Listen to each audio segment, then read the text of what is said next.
calendars. Hang on. Okay, Jennifer, I'm recording. So we've been working together for, I would say, what is this, like our 4th session? Oh, no. Our 5th? So yeah, maybe. So it may have been like we're close to a month of working together. You came to the clinic. You came to the clinic in Minnesota, right? Yes. On the 20th was my first meeting, May 20th. Yep. Okay.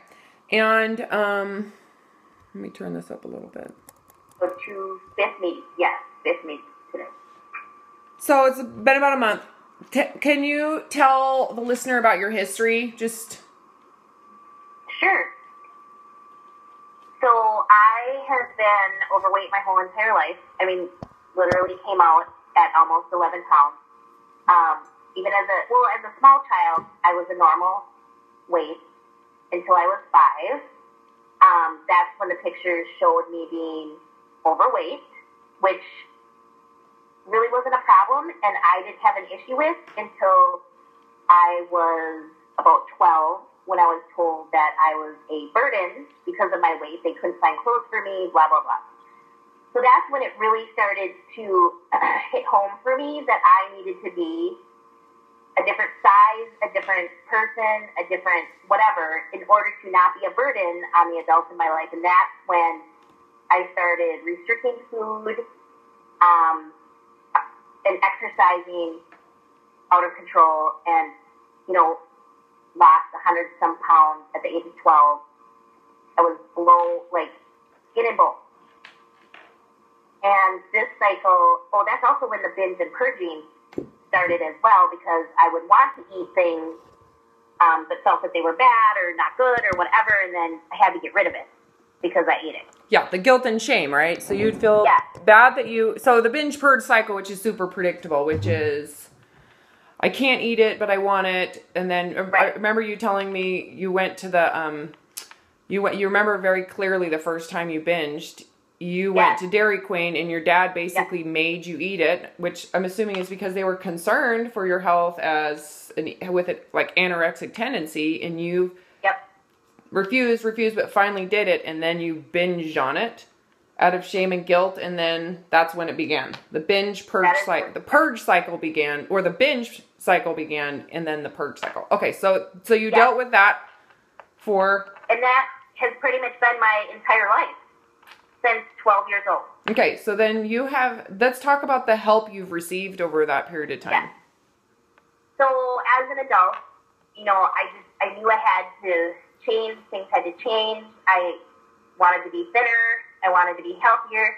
So I seriously have thought out every single thing that I could possibly find about losing weight. I've been to medically managed places. I've been to Weight Watchers. I did LA Weight Loss. I did Overeaters Anonymous. I went to 2 different eating disorder clinics. So you went to 2 different eating disorder clinics. You've gone to Overeaters Anonymous multiple times, right? No, I went just once. Okay. That was enough. That was enough scarring. Tell me quickly what you were told, at least at the eating disorder clinics. What was their main shtick? What was their main, because their goal is to kind of help you, right? I mean, you're dealing with psychotherapists, you're dealing with therapists, you're dealing with healers, and you're... Go ahead. Basically what they had were classes and group things. I mean, yes, I met one-on-one with a therapist. We never ever talked about food or anything. It was so weird. But it was so weird now that I look back. We never talked about anything like that. But they have these classes, or I would go see a dietitian about the food. It was always about the food. But the therapist didn't talk about the food. The therapist was probably trying to get into trauma, your mom's death when you were 12, right? Sometimes. Okay. It just was really useless. It really was. And it was always about how do you go to parties and deal with the food, and how do you go, I'm like, God, why? Why is it out, and none of it worked. None of it worked. None of it helped. Let's talk about Overeaters Anonymous. So basically they use the disease model, right? Yeah. Like this is overtaking you, that your brain is diseased. Yes. I want you to tell the story. So basically, I went to the regular Overeaters Anonymous. I really didn't understand what they were talking about, so I stumbled on to, there's even like a more stricter Overeaters Anonymous called the How Method. And basically what they told me was that I was addicted to sugar, and I could never eat sugar again if I wanted to be successful with Overeaters Anonymous, and that I was addicted to food. And in order to be healed or freed from that addiction of food, I had to go through the 12 steps. You know, they followed the same 12 steps as the Alcoholics Anonymous. Yes, which I love, by the way. Those are awesome. It's awesome. Yep. There's nothing. It is awesome. In fact, they're very healing steps if they're actually understood. Yes. Most people don't understand them, even within the system. However, the people that do are amazing. So, but the model was the disease model. You are diseased. Your brain has been hijacked. It makes you want the sugar, and the impulse is so intense that you have to gratify it. Got it? Yes. And you have to. So, how do they deal with that? I had to cut all of that out. So, if anywhere in the ingredient list it was any kind of sugar or like artificial sweetener or anything like that, I was not allowed to have it. I had to go to a dietitian who told me, you know, here's the types of foods I should be eating. So they kind of gave me a general, like, program. But then I had to take that, like, these are the only foods you could eat. And then you had to slot them in for breakfast, the morning snack, lunch, afternoon snack, and dinner, and then an evening snack. So they said you're going to eat on this schedule. We're going to put you on, like, you have to have breakfast, and you're going to have a snack. So it's kind of like the 20 years ago model of a balanced diet. Without the starch, without the breads, without the sugars, without the gluten, without the fructose and high fructose corn syrup. So it's actually a very maybe high fat. It's like a Atkins diet, but pretty much, right? But it's regulated by time. Right. And you had to every morning talk to your sponsor and tell your sponsor every morning what you were going to eat for the day and at what time. And at what time. Okay. So we don't need to, so the main thing is they're trying to get your brain unattached to the diseased addiction. Right. Got it. Okay. So you went crazy, right? The best part is about it is that if you failed to do what you said in the morning, and you did not let anyone know, like if I didn't call someone and tell them I was going to change or not eat it or whatever, you were punished. So you're punished by... You had to start over with the 12 steps. Like, let's say I was on step 4, and I didn't eat my apple for morning snack because I wasn't hungry, and I didn't call anyone to tell them, I was being punished, and I had to start over with step 1. Did they not have therapists in there? No, they did not have therapists. Okay. It's just all regular people. And a doctor, right? And a disease model. They're using the disease model. No. Yeah, got it. No, like in Overeaters Anonymous, there's no doctor. Like you have to go visit a dietitian on your own to get what you can eat. And then OA tells you when you can eat it. Got it. So it's run by people who supposedly have recovered from their addiction. But they will always be an addict, right? They will always be addicted because the brain has been hijacked. So if you have one taste, lick, bite, if you smell it, you're too weak to overcome it, and you have to call your. Got it. Okay, so how did that go for you? It was horrible. I was crying every day. Every day I was crying, and finally, and it would be like, we go out to eat, and I'm like, well, I can't have that. My husband's like, what? Like, what are you talking about? And I'm like, well, I can't have a fruit at this meal because I had a fruit at snack or whatever. And I'm like, it got to the point where he was upset with me. I'm crying every day, and I felt worse about myself than I did before. Okay, so did they in any way talk about your weight and weight loss? Well, yes, because what they do is they have people stand up at the beginning. This is how they kind of get you into it, is people who have lost, oodles of weight doing this program. Got it. And how it's the only way that they'll ever be able to live ever in their life.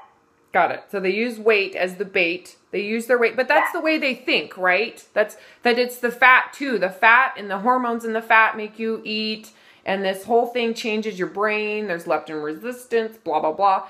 And you need to lose the fat, and we need to get rid of those foods, and then your brain will no longer be diseased at some point, or you're still diseased, but at least you won't be sucked into the vortex of being controlled by the sugar, cocaine addiction, whatever it is. Okay. Yeah, that is super disease model. Yes, I'm not surprised. And there's a lot of people that believe that they don't ever question it. There's science that doesn't question it. So all they do is continue to repeat the same science over and over again. But there's other areas of science that would say, well, that model actually doesn't work. And we actually have information that would be helpful to understand why the brain ends up the way it does. Okay. But anyway, so you end up leaving it. And then along the path, you're like, maybe I should go to this clinic here that does emotional eating and the HCG. So you did research, you read my book, blah, blah, blah, watched my videos. Well, what happened was I was on Weight Watchers, not losing any weight, exercising like crazy, not losing weight, and I just was like, I can't do this anymore. I just can't. So yeah, but you're binging on sugar, right? So at this point, you're binging. Oh yes, binging on sugar. Yep. Okay. And I was researching bariatric surgery, and that scared the crap out of me. And I'm like, you know what? That is going to solve the symptom of being overweight, but it's not going to solve the real problem. Like I need more help. I need to fix or whatever. I need to address the real problem of why I'm overeating. And to be honest, Robin, I don't even know what I put in Google, but Vivify came up. That was the first thing that came up. Okay, so you came into the office, right, not expecting to fork out the money you did, or to do what you were going to do. But what you and I talked about that first session was, let's just start over. I want you to give yourself we talked about the euphoria of the binge, right? Yep. I said, okay, it's first of all, you've been misguided. It's not the food. It's not the sugar. Do you remember hearing me say that? I do remember you saying that. And what did you think the first time you heard me say, bullshit, it's not the sugar? I wasn't sure if I believed you. Well, and that's fine, right? It's fine. At that point, I was still having those cravings, like every afternoon, like I had to have something sweet, and then something at work would stress me out, and then that would be the copious amounts of candy that I would eat every afternoon. It's just... I'm never going to get rid of this. This is the way I am. This is the way I think. Got it? Yes. Okay, yes, so like then... And I was afraid to do the protocol because I thought, oh my God, I'm going to go on this protocol, and then I'm going to have these urges, and I'm just going to be like cheating and failing, and it's going to be everything all over again. Got it. Okay, so then I said to you, okay, so let's do an experiment. So be open-minded, and I said, we're going to do an experiment. We're going to let you have a binge for like a straight month.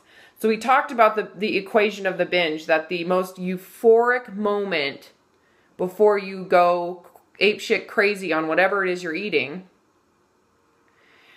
it's the moment you say, screw it, I failed, so I'm going to give myself a period of time to not have any shame or guilt or be defined by the fact that I just had sugar and feel bad about it, right? And and that's euphoric. The moment you say, I'm going to let myself, I want the freedom from shame and guilt. I don't want to feel bad about my body and the consequences of it. And I don't want to have to feel bad about the food that I'm eating. Right. That is the most unbelievably euphoric, Christ-like feeling. Yeah. And we talked about it, and I said, so we're going to do an experiment. I'm going to give you not just a 2-hour window to feel that way. We're going to give you an entire month. So for an entire month, you can have anything you want, no shame, no guilt. You don't have to worry about the body. You don't have to feel bad about your body. You're not even to weigh yourself. If you gain 10 pounds, we don't care. Yep. The only difference is you are to learn to eat when you're hungry. So you need to learn your hunger and when hunger goes away. So if you want those peanut M&Ms, which are your like major trigger food, right? If you want peanut M&Ms, you can have them. Yep. You don't have not to feel bad, no shame, no guilt. You can have them, but you are the moment of allowance is only with hunger and when hunger goes away. So you've been doing this now for a month. Yep. Tell me what your observations have been in terms of, because it was an open-minded experiment, right? I said, we're going to do an experiment. Yeah. If I'm wrong, we need to know it, right? So if you give yourself that candy and you have to eat the whole thing, we need to understand it better. Yeah. So we want to know, relative to the body's actual urges, if you get rid of the shame and the guilt, and we get rid of the body image, the underlying belief that being fat is worthy of judgment and being thin is worthy of praise, right? Because that's what most people don't talk about with this food addiction bullshit, is that it's founded on the belief that being fat is wrong and being thin is praiseworthy. So with that, it changes everything, right? Okay, so how did this month go for you? So I did what you said, and I was paying more attention to when I was hungry, because, at first I wasn't sure how that was going to work out, if I even knew when I was hungry, or if I knew when I reached satisfied or content. I wasn't really sure. So I really focused on that. And it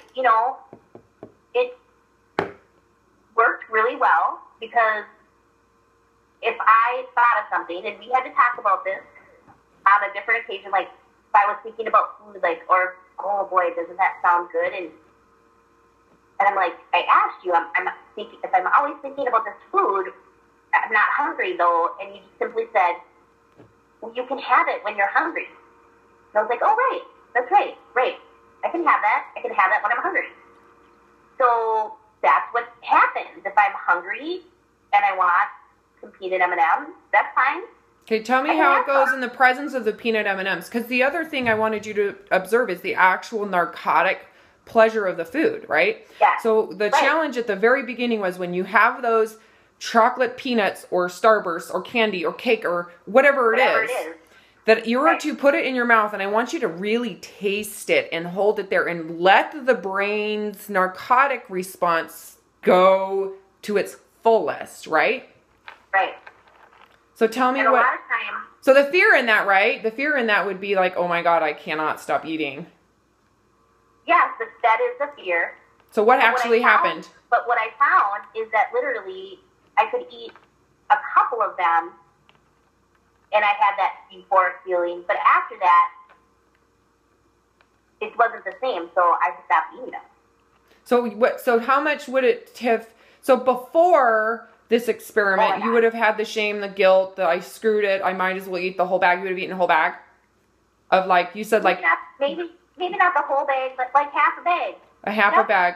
And then, can you tell the listener your actual weight and your size? Do you mind if we add that? Because you are considered leptin resistant, metabolic syndrome. What else? You have it all. I do. I have PCOS. Your polycystic ovarian. Major adrenal fatigue. Which are all consequences, right? These are all consequences of the food that you're eating, but in droves, right? Yep, okay. I have super thyroid issues. I have hashimotos. I mean, literally everything that was on your website, I have.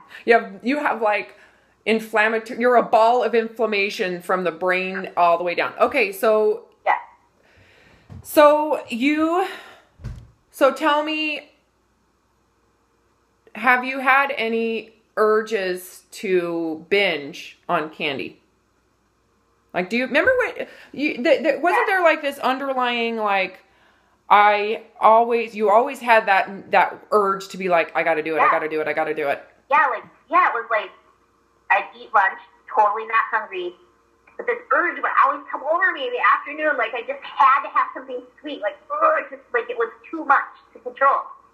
I can't even tell you like you keep asking me, and I can't even tell you when it was the last time I had that feeling. I have not had that feeling, and I had this revelation yesterday, like, oh my God. Like, I thought this was ingrained, like, this was me. This was it. This was ingrained in my head. This was ingrained in my body. And I cannot even tell you the last time I had that feeling.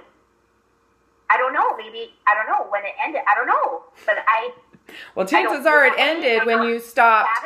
The chances are, and this is, tell me if I'm wrong, the context of your food consumption right now has nothing to do with your weight. There's no shame. There's no guilt. We're not trying to lose weight. We're not trying to micromanage. We're not trying to avoid any food. You are given the grace and the freedom to eat anything you want. So you're kind of in a permanent state of euphoria binge, but regulated by hunger. Yes. So what happens when you're in that state of mind is food is like not a big deal anymore because you can have it. You can. There's no limits to it. Right. Yeah, I can have whatever I want, whenever I want, when I'm hungry. So I think this is what's really important, and there's the newer science of the psychology of eating is really coming to this, that the context of how you view food literally changes your brain's response. So your beliefs about food are a reason why you binge on them and why your brain is more sensitive to binging than it is now. So all we did was change the paradigm. We just changed the view, and your brain doesn't have the same reactions to it or impulses. Right. So this is normal. This is what I see with everybody. However, right? There's a big however, because when there is an emotional, what happens is in this month, what happens when there's an actual emotional impulse, like a stress in your life, and you've in the past conditioned, right? Like in a family environment, like family chaos, family drama, you've conditioned that food will kind of put it on hold for a little bit. So what you'll notice is the impulse comes back when you have the emotional trigger. Yes. So it's not a diet trigger anymore. So that trigger's gone. So now what happens is the emotional impulses come and you do have that impulse again. Did you notice that? Yeah. Yeah, because in the same day that did happen, I had that revelation in the morning. About your sister and her being sick and then the hospital and your father and the family drama. And family drama. And before my response to that would be to eat. Yeah, for sure. For sure. Well, because that's your, when you're in that diet context, right? Food is bad. You have to avoid it. It's scary. It causes damage. Doom, doom, doom, doom. Food micromanagement, you could say. With the goal of avoiding those impulses. What happens when you have an emotional down or a stress is then you have to justify and rationalize the narcotic, right? Yeah. Did you notice that happen with that stress?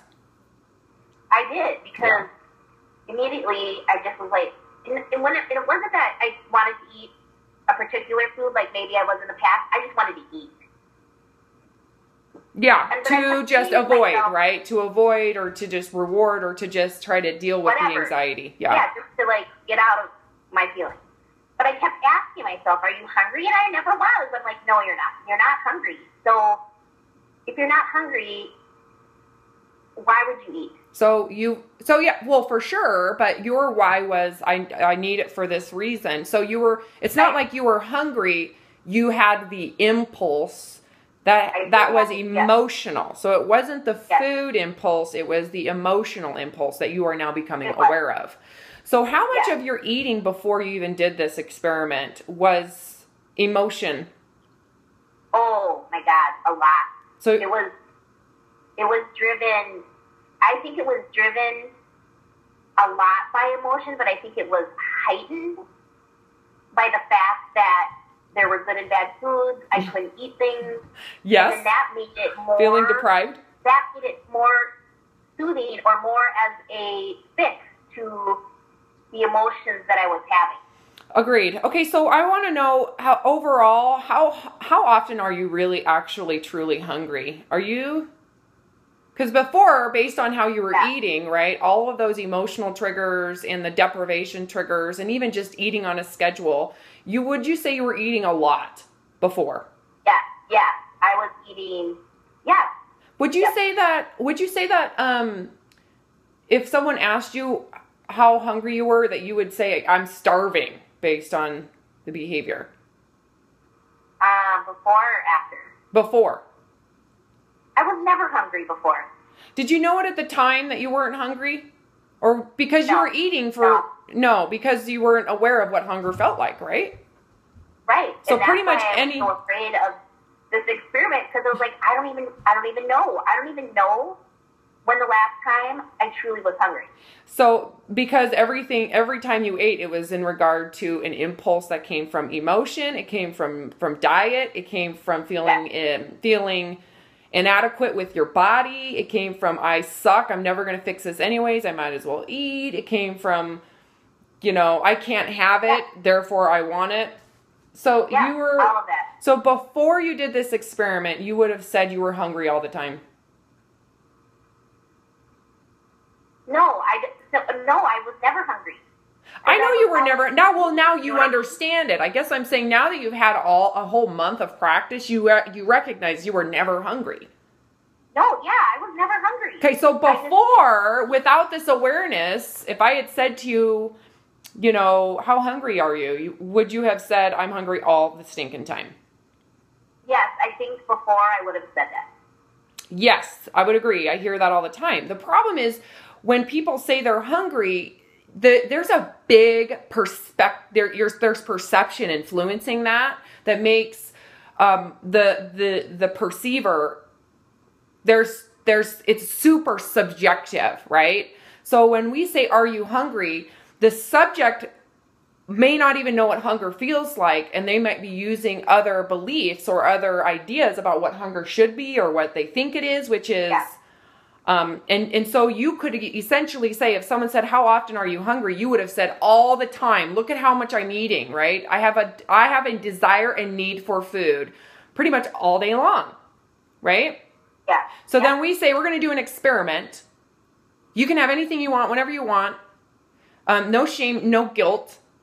Don't worry about your weight. We're going to put your weight on a shelf for now. We don't care about it, or your PCOS, or all this inflammation. Let's just not worry about it right now. And let's get you to really actually learn what hunger feels like and how it goes away. And we want you to do it and learn it with all of those foods that you've been binging on. So isn't that pretty much verbatim what I said in the beginning? Yep. Yes, it is. And what have you found? How often are you hungry? How hungry are you? It depends on the day, of course, but usually I'm eating three to four times a day, mostly 3 times a day. Dinner in a dish, it doesn't matter. Or dessert, whatever. I order what I want. Got it. No fear, no shame, no guilt. You get dessert, you get whatever. And then I eat until I do not stop or full or uncomfortable or anything, but I'm not hungry anymore, and I feel good. Do you ever have the impulse to finish it because it tastes so good? Sometimes. So do I. Yeah, so. I do. I don't. I have to sit there and go, no, not worth it. I don't want to. It's not worth the physical consequence. So I'll sit here and the impulse goes away. Yeah. So would you say your impulse is so strong that you can't even, it feels like awful? Is it an intolerable impulse to eat? To eat? Yeah, when you eat those foods that you want or desserts, do you ever feel it's like an intolerable impulse? No. Like you can't, it's taking you over, it's controlling you. So what would happen if we said, okay, we're going to try to lose weight now, and we're going to reduce your sugars and starches? Because that, to be in all fair honesty, those are super highly inflammatory, right? They really do change. They're like super hormone food. So a bite does enough. So we would eliminate all those foods and say, you know what? We've got to eliminate those foods if there's any hope for this, which is the truth. Tell me how you would feel immediately. What would change for you?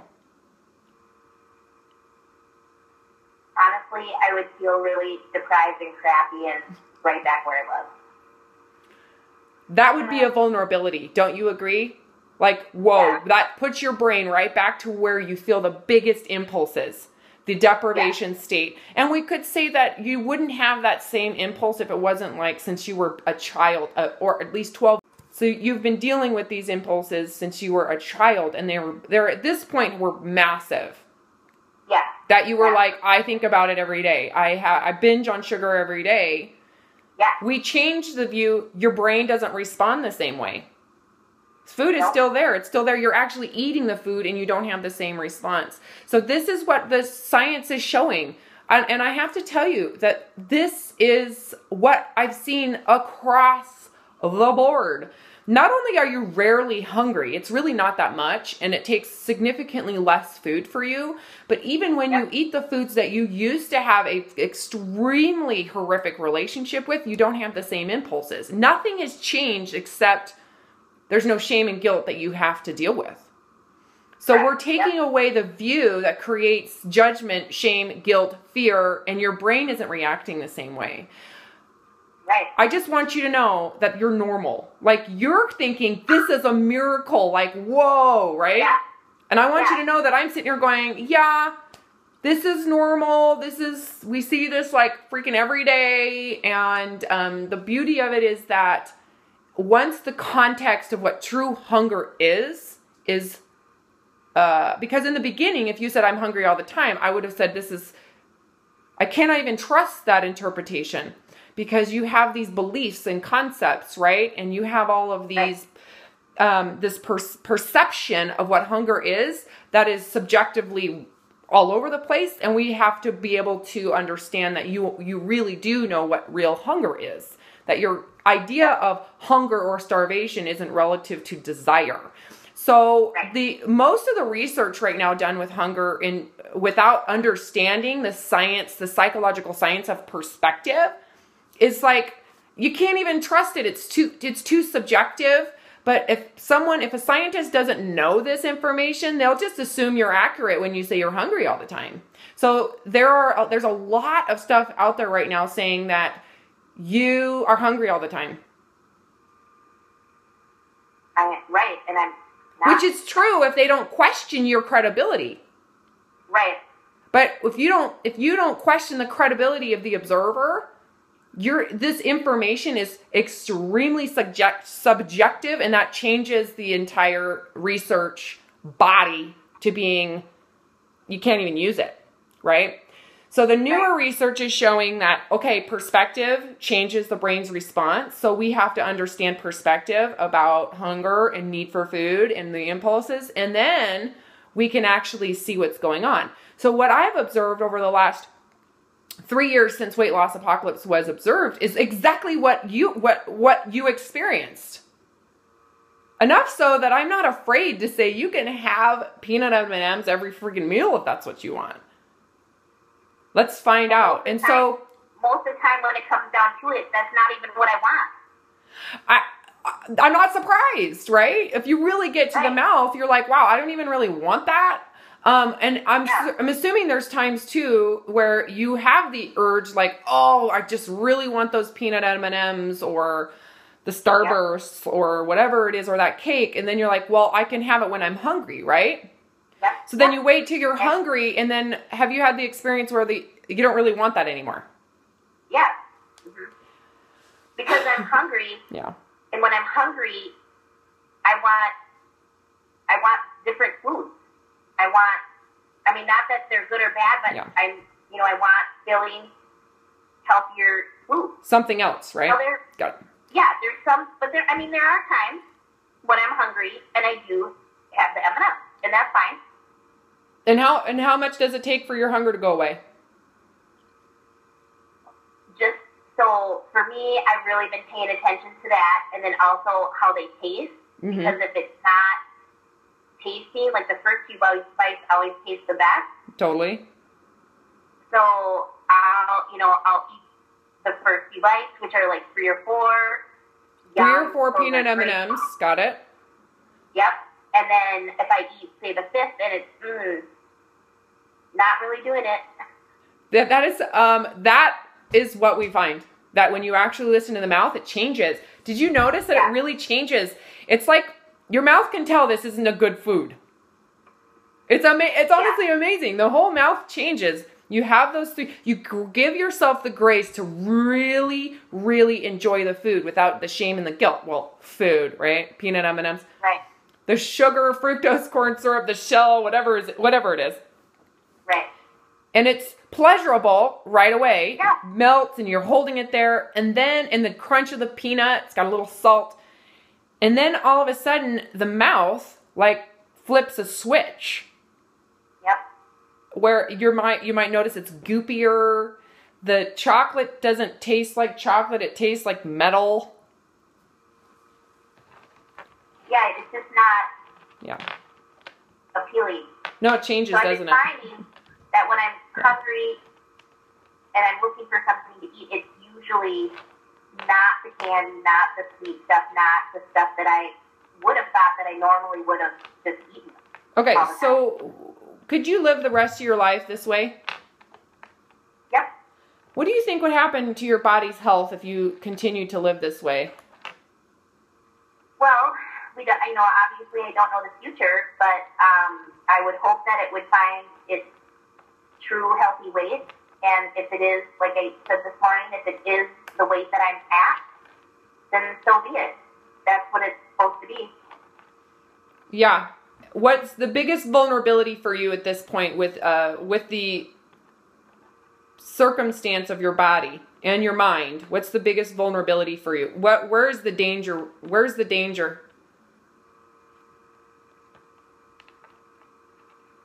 I think you're asking that I would just fall into my family history of disease and, of being obese. Well, no, not at all. Not at all. That's no. What position is the most dangerous for you in terms of the body and trying to fix it? Oh, like then I have to be perfect. And then I have to... You have to be perfect. The perfection, you can't have those foods. You have to micromanage. You have to be afraid. You have to control. You need to prevent. Yeah. Got it. Yeah. I have to, because that's the only way to be healthy weight, is to do all those things that I've been trained my whole entire life. And, so you're telling me that if we try to micromanage your food with the intent of losing body fat and health, what if we used health as a measure? Does that change anything for you? I'm honestly really curious if we are trying to do this for health reasons. Because you have PCOS, which means you're diabetic too, which means you're inflamed, which means you have a lot of ailments that you're arthritic, to be honest with you. You have allergies. You have a ton, you really have a lot of physical problems. So what would you say to doing it for health reasons, managing your food for health purposes? Would that be any different?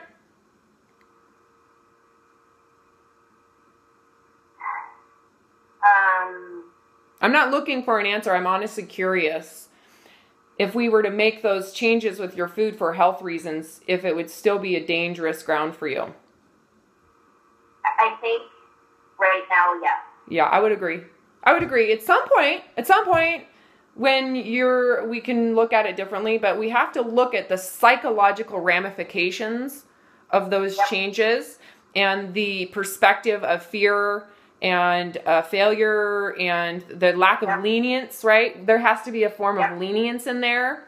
So we have to work ourselves towards, really looking at the food objectively, very different than subjectively, and understanding your body. So, and the protocol will allow us to speed up the healing process for the body, but it isn't. But you have to know too, the protocol is going to be, if you do it for the hope of losing weight, that weight, like I'm going to be accomplishing something with my weight loss emotionally. If you attach to it emotionally, you are so prone to binge. Like you're on the verge of a binge if you go back to that state of mind while you're on the protocol. Your cravings are going to go up if you start thinking about your weight loss. If we start monitoring your weight and measuring your losses, tell me how vulnerable that feels. If I were to say, we're going to start monitoring your weight on a weekly basis and the change, how would that feel?